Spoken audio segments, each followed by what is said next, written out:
It just happened to one of our brokers. He was calling through a market. He put a note on, let's just say it was a CJ. He put a note on there to follow up in 3 weeks. 3 weeks went by. He got busy with another market. He didn't follow up for 5 weeks. And by the time he followed up, he saw that it was listed with another broker. But that's a failure that we can learn from.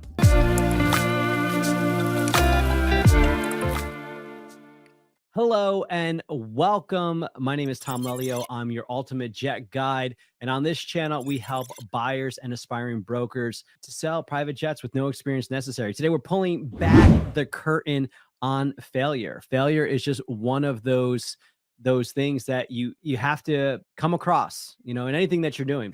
I love the quote where it asks about what's the difference between sinners and saints, and saints are just sinners that got up one more time.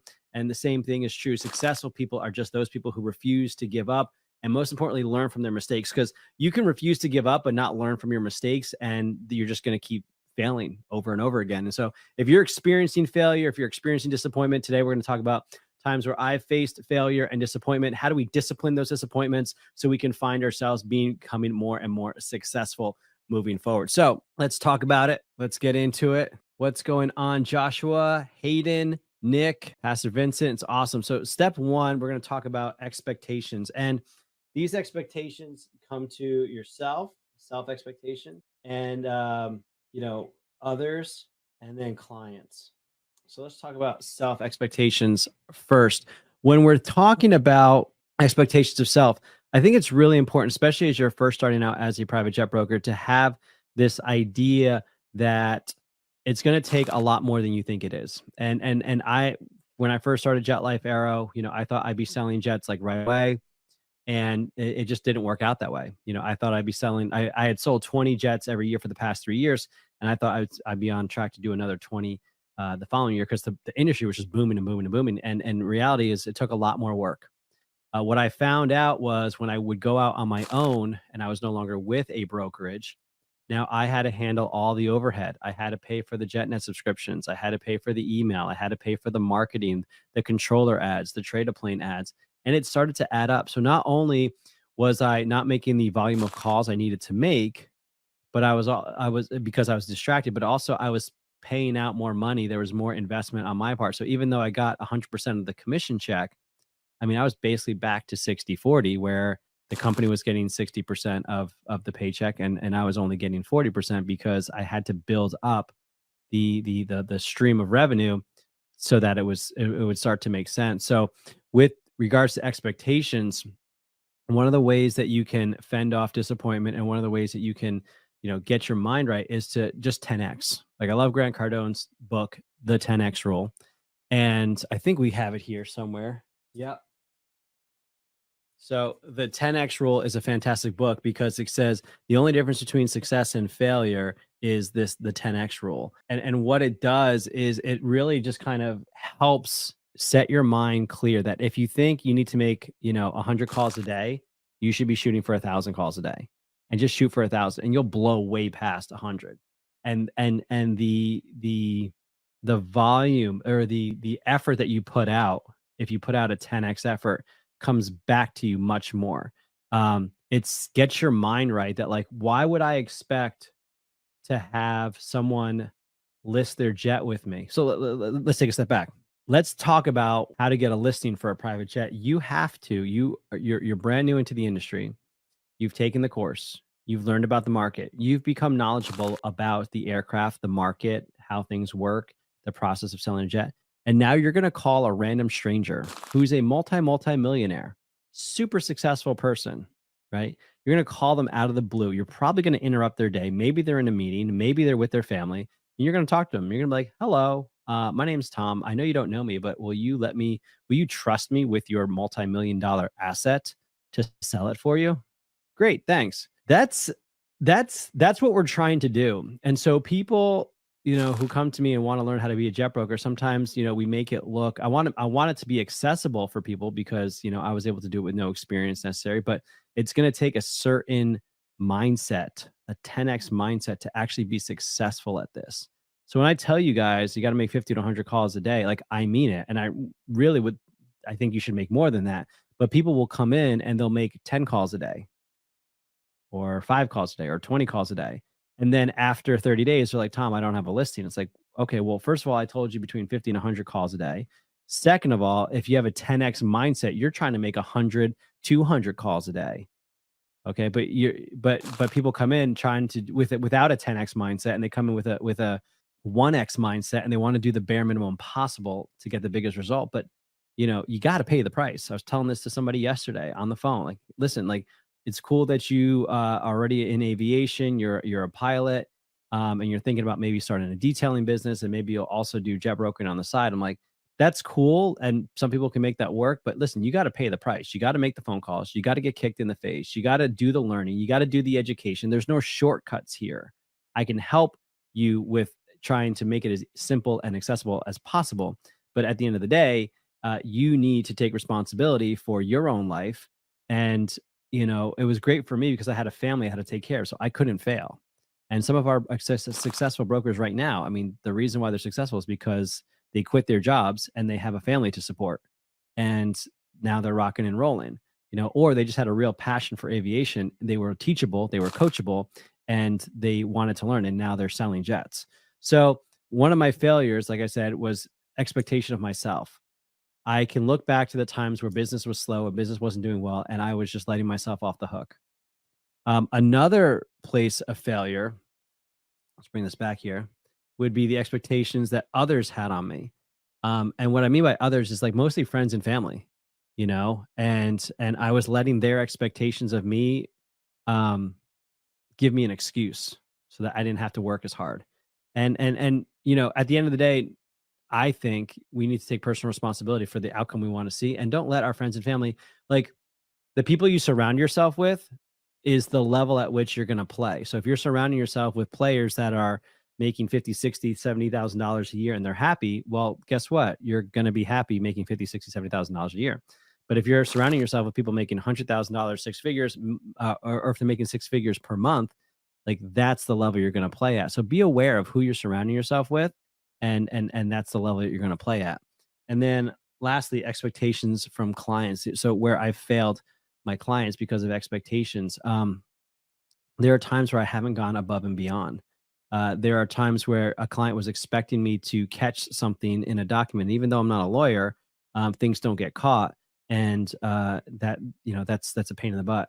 I've already shared with you where I put a listing on there, and the listing on the controller said, it included a life raft, and then we closed on the deal, and nobody noticed that, and the life raft wasn't included in any of the documents or anything like that.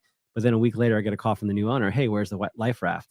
I mean, that cost me a couple $1,000s, to remedy that. So, the lesson there is pay attention, to the details, slow down. And there's really no huge emergencies in private jet brokering, which is nice. Whereas with charter, you can have a spur of the moment emergency because someone can't get somewhere there because their flight's grounded. But with private jets, for the most part, in the selling and the acquisition of them, there's no real imminent emergencies. So take your time, slow down, and make sure you review everything that you're talking with. So expectations is one stage where I failed. Another one, and I've kind of alluded to this, is agreements.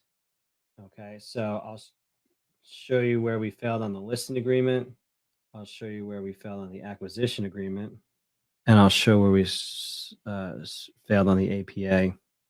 So on the listing agreements, the purpose of a listing agreement is to make sure that you get paid. Okay. So we don't want to work for free. The listing agreement does a few things. Number one, it gives you exclusivity so that you are the exclusive broker and you are the only person that is authorized by the owner to represent the aircraft for a transaction. That's important. Number two, it describes how long you're going to be representing this person for. So 120-day listing. And number three, it describes the commission and how it's outlaid. And where I have failed with these listing agreements is, number one, sometimes not getting a listing agreement, and then the seller goes ahead and sells it without me. Now I don't get paid. So don't be in a hurry. Like, talk to the seller, build a relationship with the seller. If he's not willing to give you a listing agreement, an exclusive listing agreement, number one, maybe you're not explaining listing agreements correctly. And number two, you don't have enough rapport. This business is about relationship. It's about building rapport. So you don't really want to move forward with a transaction or a deal or a relationship until you have that relationship settled in. So I would keep that in mind. if you're having trouble getting someone to sign an exclusive listing agreement. And lastly, people have asked me, Tom, people, they're not signing my listing agreement. Well, I would ask you the question, why should they? Why should they? Why should they choose you over anybody else in the world? Well, I'll sell their jet for them. Well, so or anybody else. Well, I'll do my best job. Well, so or anybody else. So like, take a step back and think about, who are you? Who do you serve? What problems do you solve? Who are the people that you're solving the problems for? And really dial in so you can speak directly to that audience. And then when you're on the phone with someone, you can speak to them like, listen, I know you own a Citation 5. I've sold almost 100 legacy citations in my career. I know the legacy citations. I know the upgrade path. So I know people that want to buy your plane from a Citation 2 or an S2 or a 1SP. I know where people are going from the 5s. I know that they're comparing the 5s to, maybe they're comparing them to XLs. Maybe they're comparing them to Hawkers, Phenom 100, 300s, Learjets. So like, I know that what the buyers are thinking about. I understand that your engines are almost come time for an overhaul. Well, there's options that we can do, whether it's a engine extension program or we do a hot section instead. Like, I understand this stuff. So I'm speaking directly to a Citation 560 owner. I'm not speaking to just any owner that owns a jet. Like, I'm very specific. And I tell them, listen, the benefits of working with me is, number one, I'm a full-time professional, not a pilot or a mechanic with a hobby. You call, I'll answer the phone. And that's important. The benefit to you is you're working with someone that like, and you can trust. Not only that, but like, my core values are really important to me: honesty, integrity, and humility, just to name a few. I don't know very many brokers that even talk about values. Values are important to me. If you want a broker that has values and cares about those values, then I think you should work with me. And last but not least, like, there's no charge. There's no fee to work for me up front. And I know a lot of brokerages will say that, but then they nickel and dime you for photos, maintenance fees, cancellation fees, management fees, etc. This is really truly no risk to you. The benefit is there's no risk. You don't pay until we sell the aircraft. So, let's get started. And so I know the people that I'm talking to, and I speak to them directly, and that helps us get the exclusive listing agreements actually sold. So the failure on my part is when I don't get those signed. The other failure can be on the listing agreements. Sometimes you just put in there, what happens if they sell the plane? Well, you also want to put in there, what happens if they lease the plane or they take the plane in trade? And that's something to consider, because if it's not spelled out, I mean, I guess technically they don't have to pay you for a lease. So you want to make sure that that's going to be in there. Another thing that might be in there is, when does the exclusive listing agreement start? Does it start when it's signed? Well, what if the person doesn't get you the specs and the photos and everything that you need to actually list it for sale? What if they don't get you the maintenance report and all that information for another 30 days? Did you just take 30 days out of 120 days? You got to put it in there. When does the clock start? That's important. So a couple of failures there that, hopefully that's helpful to you. All right, let's talk about the acquisition agreement. So the acquisition agreement is when you agree to work for somebody on the buyer side. And there's a couple things that you can kind of fail. Number one, don't get it. I have, and just to be clear, like, probably for every three acquisitions that I do, one of them I have a full agreement with. It's not the best, and I'm just sharing this with you in full transparency. Like, I'm not the greatest at this, but I know there's a level of which I aspire to be at, and that is always getting an acquisition agreement, because number one, it helps you with exclusivity. You're the only person authorized to work on behalf of the buyer. That's good for the buyer. That means that they have someone always in the corner. Now, there's a confusion that I came across yesterday. I was talking to somebody about this, and this doesn't mean that if another broker brings them a plane, that they can't buy that plane. They absolutely can buy that plane, but now they have somebody that's working on their behalf. So if another broker brings him a plane, we can discuss a reduced commission, because I didn't find the plane for you, but I'm still going to be your guy. You're not going to just take a random plane from a random broker and just trust him on it. And then how's he going to balance between representing the seller and representing you?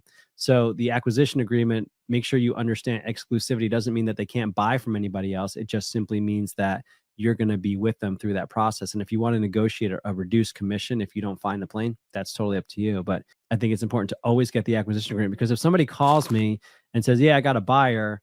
Okay, well, do you have an acquisition agreement signed? Well, no. Okay, well, they lose status. They lose status in the eyes of the owners. They lose status in the eyes of other brokers that are trying to do the deal. So get that acquisition signed. And if they won't sign it, work harder to understand why and then fix the problem. Like if you guys just don't have a good enough relationship, well, you got to build that relationship. It's like asking somebody out on a date. You can't, the first time you meet them, you can't just ask them out to marry them, right? If you're on a date, you can't just ask them to marry them right away. You got to build that rapport. So work to build that rapport. And you can build that rapport by floating them market reports, by floating them, hey, here's what's on the market now. Here are my thoughts on it so they can see you in action. Maybe you float them a few off market options, but you take the tail number off, you take the identifying information off, you kind of do use generic, like instead of saying it's got, 8,648 hours on it, you just say it's got, just under 10,000 hours on it. It's a late 1990s model with this kind of avionics, paint and interiors, an 8 and a 9. And you just kind of float them, generic stuff before you give them the full maintenance report and all the information on it. You just ask them like, listen, are we in business together? Or if you buy this plane, are you going to pay me a commission? You got to have those conversations. And then last but not least, let's talk about the aircraft purchase agreement. This is where, a lot of people are going to find failure, and it's hard. We're not lawyers. And I always tell my clients to have a lawyer take a look at this, but even if you have lawyers taking a look at things, things can get hairy, and it doesn't necessarily stop somebody from suing somebody. So go through the APAs very carefully. That's one of the things we go over, with the Jet Life Aero course, how to become a broker. And you can start the course for free. You can go to theultimatejetguide.com, sign up. You'll get a link to the Circle community, and there's a free broker course right there. I think we quickly do an overview of the documents, but then if you want to take the actual course, we do go through in depth on how to put together an aircraft purchase agreement. So that is that. All right. Last but not least, the fortune is in the follow-up. And the big mistake here is just not doing it. I kind of alluded to it with expectations of self. But you've got to follow up with your peoples. Now, follow up does not mean pester. It does not mean annoy. It does not mean badger. It means continually providing value to the people that are open. The other important thing too is like when you're making cold calls or when you're making connections with people, what we're looking for is problems. And if they don't have a problem, then our solutions won't help them. So we're not going to badger them with like, hey, we can help you sell your jet. Hey, we can help you sell your jet. Hey, we can help you sell your jet. Because they don't want to sell their jet. So why would you keep it's like getting an ad, on YouTube, or getting a commercial that has nothing to do with you. Like you just ignore it. You skip over it. But what about those targeted ads, the ads that actually speak to you, that when you went to a website and then you went on Facebook and all of a sudden you got an ad from that website, you don't mind it as much. You might not be ready to buy right now, but you're also like, okay, cool. Like I saw this, I was interested in this, and now I'm getting ads for it. So your follow-up has to be similar to that, where you talk to somebody, you gain some common ground, figure out some ways, and be creative. Can you add, there's a couple different ways to add value. Can you add, okay, this could be like a market report. This could be news. This could be introductions. Network is especially good if you're working with first-time buyers, this can be op costs for upgrades. Okay. Information is one way to follow up. Not my favorite, but it's definitely one way to do it.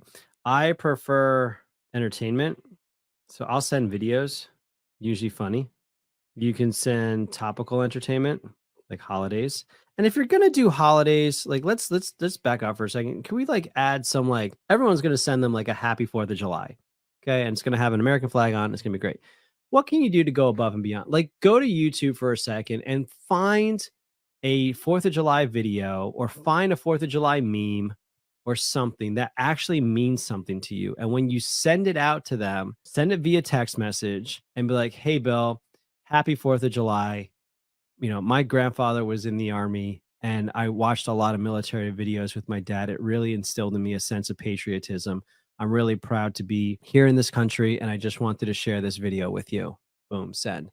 Okay, share a little bit about yourself, give them some entertainment based on the holiday, and off you go. So I think that's another way to follow up. Also, you can consider, and I alluded to this, the mediums that you're going to use to follow up. You can use email, phone call, text, social media if you can find them. on social media. That's a great way to connect with people. You can do in person.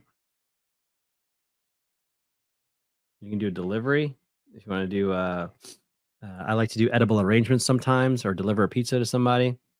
Okay, all different ways to follow up. So, and again, these are the main ways. Like, it just happened to one of our brokers. He was calling through a market. He put a note on, let's just say it was a CJ, and he put a note on there to follow up in 3 weeks. 3 weeks went by. He got busy with another market. He didn't follow up for 5 weeks. And by the time he followed up, he saw that it was listed with another broker. It happens. You get somebody warmed up, excited, ready to list. You forget to follow up, and then somebody else swoops in and they're like, yep, I'm ready to go.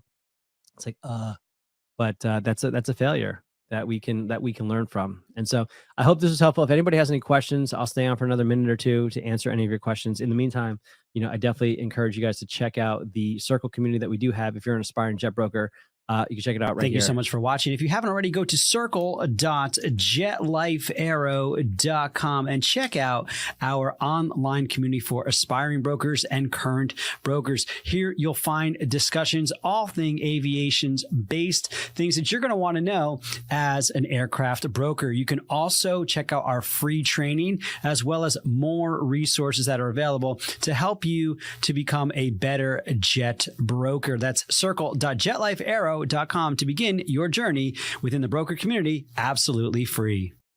I'm really excited about the Circle community, by the way, because I think we're up to 180 members right now. So it's really cool to watch that grow. I encourage you to check it out. It's a great place to start. If you're thinking about becoming a jet broker, I don't think there's anywhere else on the planet or in the internet that is like this, where you can ask questions about becoming a jet broker. You can take video lessons on how to become a jet broker. It's all there for you, because aviation changed my life. I want to help other people by changing their life. Quick question. Oh, cool. So coming in from the Instagram, is it normal to give LOIs before getting exterior pics of the aircraft? That's an interesting question. Normally, if somebody is inquiring on an aircraft, you do have exterior photos of it.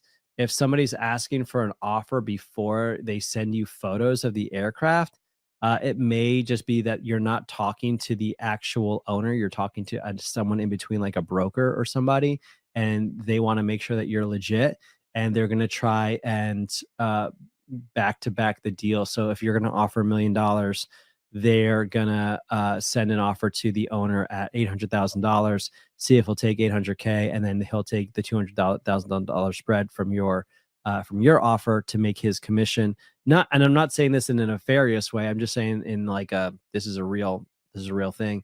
That could be the case. It is an off-market aircraft. So if it's an off-market aircraft, that's probably what's going on, is you're not talking to the owner. If you're talking to the owner directly, and that's the problem with off-market aircraft, like it's always a guy who knows a guy, whatever, and you have to sift through all that, especially if it's not in the United States. So what I would say is, if you're dealing with off-market stuff, you want to be talking to the owner. If you're not talking to the owner, talk to the broker, and just be like straight up with the guy, like, dude, like, you're real, like, are you back to backing this? Like, just tell me so I can navigate this appropriately. Don't be shady about it. There's got to be a way to get exterior photos. And so maybe work with a broker and see if you can pull up photos on JetNet. A good broker will kind of do that for free. Actually, if you want, I'm happy to for a global. Oh, gotcha. Well, hey, dude, why don't you send me a DM, Connie, or La Connie? I'm sorry, I don't know how to pronounce your name. Send me a DM in Instagram, and let's talk about it some more. But overall, there shouldn't be a problem getting exterior photos. They should not require it before. They should not require a letter of intent before they send photos, unless it has to do with privacy reasons, in which case a non-disclosure would be fine. So you can send them a non-disclosure, like you won't disclose to anybody what airplane this is, and get the photos before the LOI. Because what if the photos show that's completely like in pieces? Well, that changes the LOI. So I'm not going to pay you, $10 million or whatever it is for an airplane that's in pieces. Like, I need something so I can make an offer on. I need to see something. So hope that was helpful for you guys. I appreciate you. I will see you guys next week live on the show. Catch you later.